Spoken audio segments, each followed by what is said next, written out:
Film dimulai dengan cerita seorang pria tentang kondisi sebelum dunia kiamat. Dia mengaku bisa menemukan apa saja atau siapa saja dimanapun. Si pria juga mengaku bahwa cerita ini bukan untuk menyombongkan diri, tapi memang banyak orang menjulukinya pemburu harta terhebat di dunia. Tidak ada yang tidak bisa ia temukan. Sebagian besar waktu ia habiskan menyelam di bawah laut, mencari benda-benda yang sudah hilang berabad-abad, dan dia selalu melakukan pekerjaannya sendirian, dimulai dari riset lalu berangkat menjalankan misi. Meskipun begitu, ia sangat mencintai hidupnya karena bisa mengendalikan nasib sendiri tanpa harus bergantung pada siapapun. Namun sangat disayangkan, semua berubah ketika badai matahari menghantam bumi.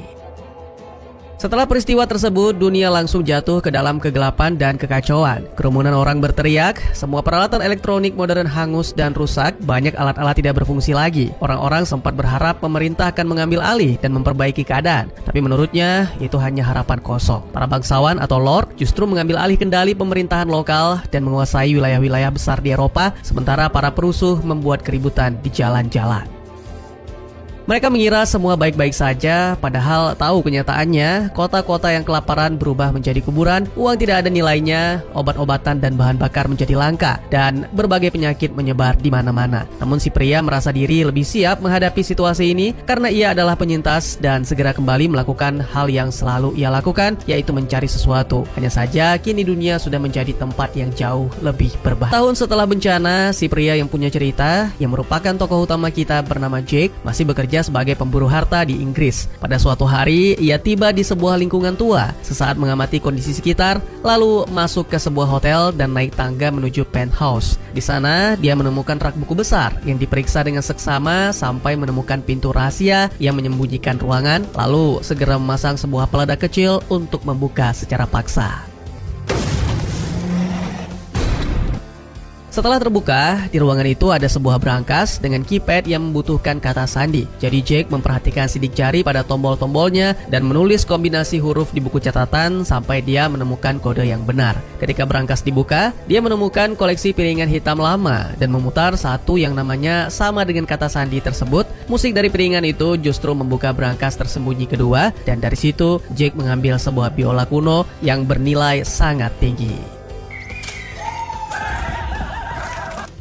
Di saat yang sama, sekelompok barbar berseragam polisi masuk ke ruangan dan menuntut supaya Jake menyerahkan biolanya. Tentu saja Jake menolak dan mengancam akan menembak mereka, tapi para barbar itu tetap menyerang sehingga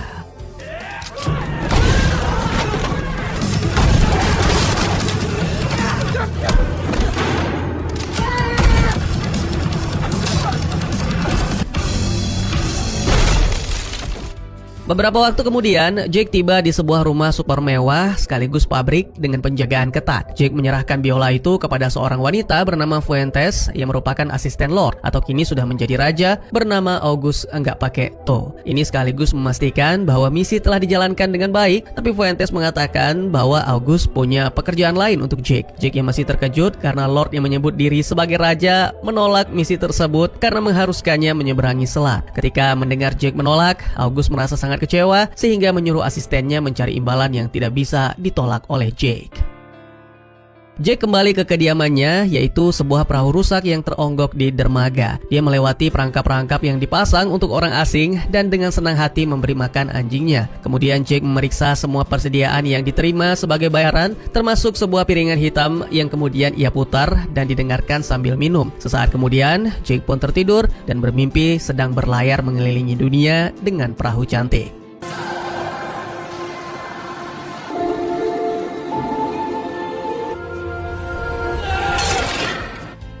Keesokan paginya, Jake terbangun karena mendengar kegaduhan. Ketika diperiksa, ternyata ada seorang prajurit terkena perangkap dan prajurit itu berkata kalau sang raja datang untuk menemuinya. Jake pun meninggalkan perahunya tanpa memperdulikan prajurit yang terjebak. Lalu setibanya di dalam sebuah gudang, ternyata August sudah menunggu dikelilingi sekitar puluhan prajurit bersenjata. Dia menjelaskan bahwa sudah menyewa banyak orang tapi tidak ada yang bisa melakukan tugas sebaik Jake. Sebenarnya Jake masih tidak tertarik dengan misinya, sampai August menunjukkan hadiah yang ditawarkan, yaitu sebuah perahu. Tugasnya adalah mengambil lukisan Mona Lisa yang seharusnya diamankan di fasilitas penyimpanan rahasia. August kemudian menjelaskan tentang Paris yang merupakan salah satu kota pertama yang diserang. Pemerintahannya sudah memprediksikan sehingga sempat mengevakuasi semua harta nasionalnya. August bahkan berjanji akan menyediakan sumber daya dan makanan yang Jake butuhkan, sehingga akhirnya Jake setuju mengambil pekerjaan itu. Sebelum berangkat, Jake menyempatkan diri berpamitan dengan anjing kesayangan dan meminta Fuentes untuk merawat anjing itu selama Jake menjalankan misi. Beberapa waktu kemudian, Jake sampai di bandara dan merasa cemas karena pesawat yang akan dinaiki memiliki banyak lubang akibat peluru. August menunjukkan sebuah peta dan menjelaskan rute yang harus mereka lalui sambil menandai daerah-daerah yang harus dihindari karena dikuasai para pemberontak. Setelah tiba di pusat kota, salah satu kontak August akan menemui Jake dan mengantarnya sampai tujuan. Lalu nantinya, begitu Mona Lisa didapatkan, 3 jam kemudian August akan mengirimkan tim evakuasi. Sore harinya, Jake berangkat dengan pesawat. Seorang pilot muda tampak percaya diri, mengatakan bahwa semuanya berjalan sesuai rencana. Tapi selama penerbangan, Jake tetap cemas karena melihat si pilot kesulitan mengendalikan pesawat. Pilot itu akhirnya mengaku bahwa bahan bakar mereka tidak akan cukup sampai tujuan. Jadi meminta Jake untuk menyiapkan parasut. Tapi si pilot sama sekali tidak memberikan arahan, sehingga Jake yang minim pengalaman mengenakan seadanya. Lalu ketika tertidur, Jake kembali bermimpi indah dan kali ini terlihat seorang wanita bersamanya di atas perahu.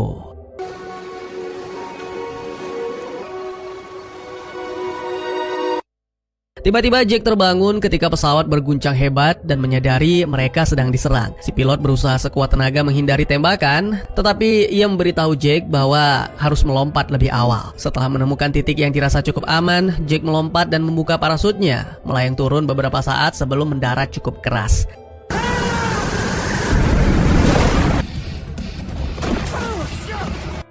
Sesudah itu, Jake mulai menjelajah sekitar dan mendapati banyak api berkobar di sekitar dan terlihatlah mayat para pemberontak tergantung sebagai hukuman atas perlawanan. Mendadak sebuah tank menerobos keluar dari sebuah bangunan dan langsung mengarahkan meriam ke Jake. Sebelum sempat menembak, tank itu dihantam sebuah rudal. Kemudian sekelompok orang keluar dari persembunyian, melempar granat ke dalam tank untuk menghabisi para tentara di dalamnya. Lalu pergi begitu saja. Setelah para pemberontak pergi, Jake melanjutkan perjalanannya.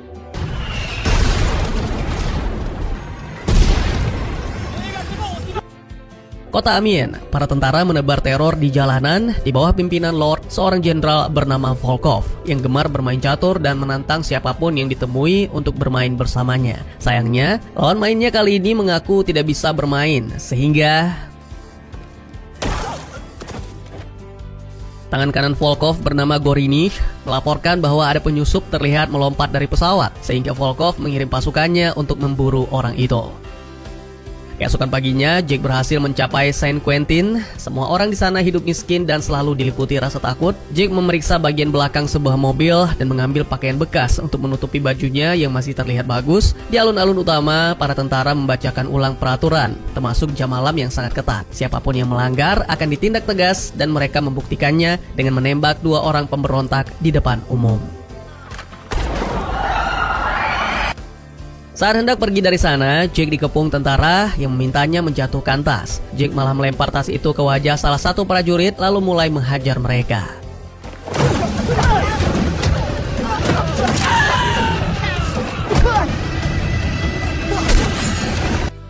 Hanya dalam hitungan detik, semua prajurit tumbang, dan ketika Jake bersiap kabur, seorang tentara lain muncul hendak menembak. Untungnya bantuan datang dari seorang wanita anggota pemberontak. Diketahui bahwa wanita itu bernama Drea, relasi August, yang mengaku sejak tadi hanya mengamati karena ingin tahu apakah Jake bisa menjaga dirinya sendiri, sebab ke depan keadaan akan jauh lebih berbahaya. Jake dan Drea lalu bergerak cepat menyusuri kota sambil berusaha berbaur di tengah kerumunan. Tapi seorang kapten tetap saja mencurigai mereka. Keduanya segera masuk ke sebuah gereja dan bertemu Pastor Samson yang menyimpan peta penting temuan para pemberontak yang baru saja dieksekusi. Samson membawa mereka ke garasi dan menunjukkan truk yang sudah disiapkan. Lalu pada peta ia menandai tujuan berikutnya dan mereka melihat ada kode sandi di sudut peta. Sementara Samson menyiapkan truk, Drea membersihkan dan mengobati luka-luka Jake. Pada saat yang sama, sang kapten dan pasukan mengepung gereja dan memerintahkan semua orang keluar. Drea dan Jake buru-buru naik ke truk, sementara Samson keluar untuk membuat pengalihan. Para tentara tidak percaya ketika Samson mengaku sendirian dan tetap memaksa masuk untuk menggeledah gereja. Samson pun mengeluarkan pistol dan menembak lengan sang kapten, namun di dalam gereja, para tentara menemukan garasi dan segera teralihkan perhatiannya oleh Jake yang sudah duduk di dalam truk. Dari belakang, Drea melompat ke arah mereka dan bertarung dengan cepat, menghabisi semuanya dengan kombinasi tembakan dan tusukan. Di luar, pasukan masih sibuk menembaki Samson sehingga mereka tidak mendengar suara baku tembak di garasi. Tetapi ketika Jake menyalakan truk dan radio, barulah mereka menyadarinya. Tank langsung menembakkan meriam ke arah gereja, namun Jake dan Drea berhasil menerobos pintu dan terjadilah aksi kejar-kejaran yang menegangkan.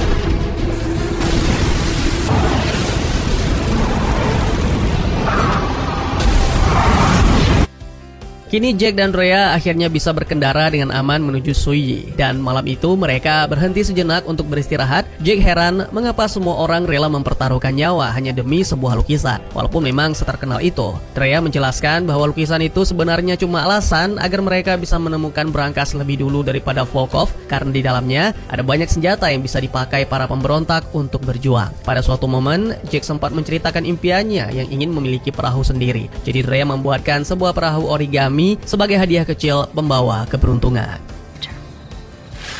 I made you this boat. Keesokan harinya, Volkov melaju cepat dengan keretanya menuju Saint Quentin. Lalu saat bertemu, si kapten mencari alasan menjelaskan kebodohannya yang tidak bisa menghandle dua pemberontak dan mencoba mencari pujian karena telah menghabisi sang pastor. Tentu saja itu bukanlah prestasi, sehingga Volkov menyerahkan urusan eksekusi kepada Gorini. Setibanya di Soyi, Jake dan Drea berhenti di sebuah bangunan tua yang konon menyimpan brankas, dan Drea gelisah karena itu adalah wilayah Wraith yang dikuasai para kanibal, narapidana yang melarikan diri saat bencana terjadi. Seketika mereka melihat Suar ditembakkan di dekat sana dan menyadari ada seseorang yang mengamati mereka. Keduanya buru-buru masuk ke dalam bangunan, menemukan darah menodai dinding serta brankas yang sudah terbuka dan kosong. Bau pada engsel pintu yang menunjukkan pintu itu baru saja diledakkan, dan dari tidak adanya kerusakan di dalam ruang brankas, Jake menyimpulkan bahwa seluruh isi brankas sudah dipindahkan ke lokasi lain yang lebih aman. Sementara para Wraiths di luar semakin cepat mendekat, Jake dan Drea melanjutkan penggeledahan bangunan, dan di ruangan selanjutnya mereka menemukan banyak selongsong peluru serta dinding yang penuh bekas tembakan, sehingga Jake menebak para penjaga terakhir bertahan di sana. Mereka lalu masuk ke kantor utama untuk mencari catatan terakhir evakuasi. Di dalam sebuah lemari, Jake menemukan dinding palsu dan sebuah buku catatan tersembunyi di baliknya, yang kemudian diterjemahkan Drea dari bahasa Prancis menjadi koordinat yang mereka butuhkan. Meski begitu, Jake tetap curiga karena merasa orang-orang yang melindungi harta tidak akan meninggalkan lokasi aslinya begitu saja. Sehingga ia menggunakan sandi pada peta untuk memecahkan ulang koordinat itu dan mencari posisi yang sebenarnya. Dan di saat yang sama, para kanibal mendobrak masuk ke dalam bangunan. Drea sebenarnya sudah ingin pergi, tapi Jake tetap fokus memecahkan kode sampai akhirnya ia mendapatkan nama Simserov, yang menurut penjelasan Drea itu adalah benteng, dan segera wanita itu menunjuk lokasinya di peta. Tak lama, para kanibal sudah tiba, tapi dua jagoan kita sudah lebih dulu keluar, dan ternyata Jake telah memasang perangkap pada pintu.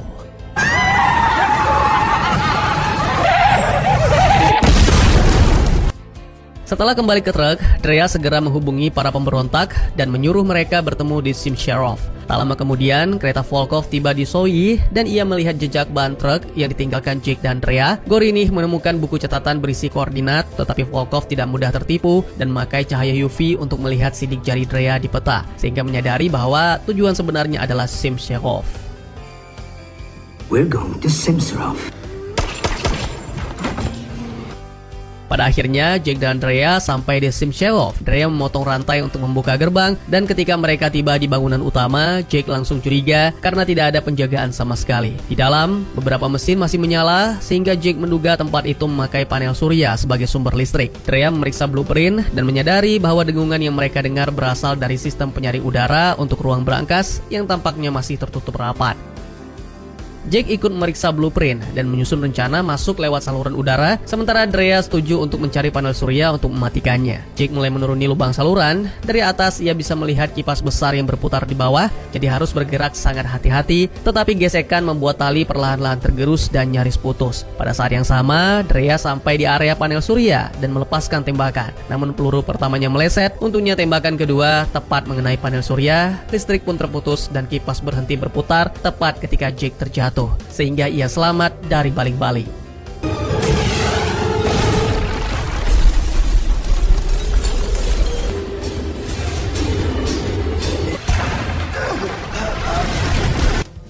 Setelah mendarat dengan sangat tidak nyaman, melewati saluran yang dipenuhi air, serta bersusah payah mendobrak pintunya, Jake akhirnya bisa masuk ke ruang berangkas dan membuka pintu dari dalam agar Drea juga dapat ikut masuk. Di dalam sana, mereka mendapati bahwa Mona Lisa sebenarnya adalah sebuah bom atom yang badannya digambarkan lukisan itu, membuat Jake terkejut. Drea kemudian menjelaskan bahwa saat US menjatuhkan bom ke Jepang, mereka menyimpan satu bom cadangan untuk Moskow berjaga-jaga jika suatu hari dibutuhkan. Ia meyakinkan Jake bahwa August tidak berniat menggunakan benda itu, melainkan hanya ingin menjauhkannya dari tangan para lord seperti Volkov. Jake menanggapi bahwa tidak ada satu lord pun yang pantas dipercaya, bahkan August sekalipun. Dan menurut Jake, percuma terus berjuang karena pada akhirnya para lord itu selalu menang. Ketika para pemberontak datang untuk membantu Drea memindahkan Mona Lisa, Jake justru pergi meninggalkan mereka dengan mengemudikan truk keluar dari benteng. Beberapa waktu kemudian, kereta Volkov tiba di Shimshelov dan para prajurit langsung melepaskan tembakan, sementara para pemberontak berusaha bertahan namun dengan cepat dilumpuhkan satu persatu. Gorinich bahkan menembakkan sebuah rudal yang meledakkan truk para pemberontak. Setelah itu, Volkov menerima kunci pengaman, sementara Mona Lisa diangkat dan dibawa ke kereta.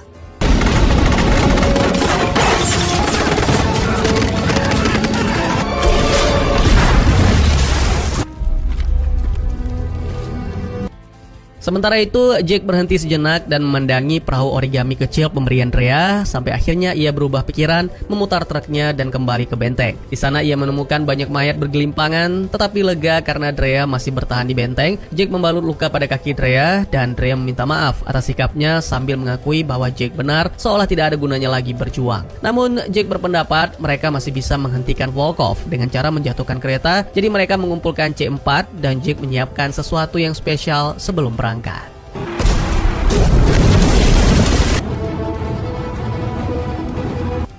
Ya, Jake meledakkan benteng untuk menghancurkan semua senjata yang ada di sana. Malam harinya, kereta terpaksa melambat karena jarak pandang yang sangat buruk. Volkov tidak senang dengan hal itu dan menembak masinis tepat di kepala, sehingga kereta malah melaju lebih kencang. Di saat yang sama, Jake dan Drea mengendarai truk di atas jembatan, dan ketika kereta lewat di bawahnya, Jake melompat turun ke atap gerbong, membuka pintu, dan melempar granat yang langsung menghabisi para penjaga.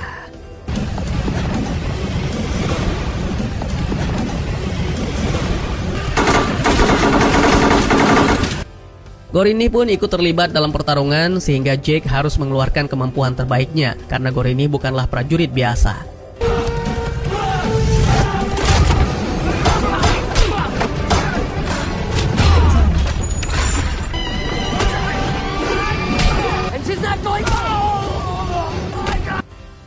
Pertarungan terus berlanjut sampai Volkov muncul dan melepaskan tembakan, memaksa Jake menggunakan tubuh Gorini sebagai tameng sebelum kembali menerjang Volkov. Sampai akhirnya menikam tangan Volkov untuk merebut kunci pengaman atau stop plug Mona Lisa. Sementara itu, Drea memacu truk dan lebih dulu tiba di jembatan kereta, lalu memasang rangkaian peledak di sana. Tak lama kemudian, C4 yang dipasang meledak dan menghancurkan jembatan tepat sebelum kereta sempat melintas. Jake segera keluar dari gerbong. Volkov berlari ke ruang kendali untuk menghentikan kereta, tapi sayangnya sudah terlambat dan hanya bisa menyaksikan kereta meluncur ke jurang.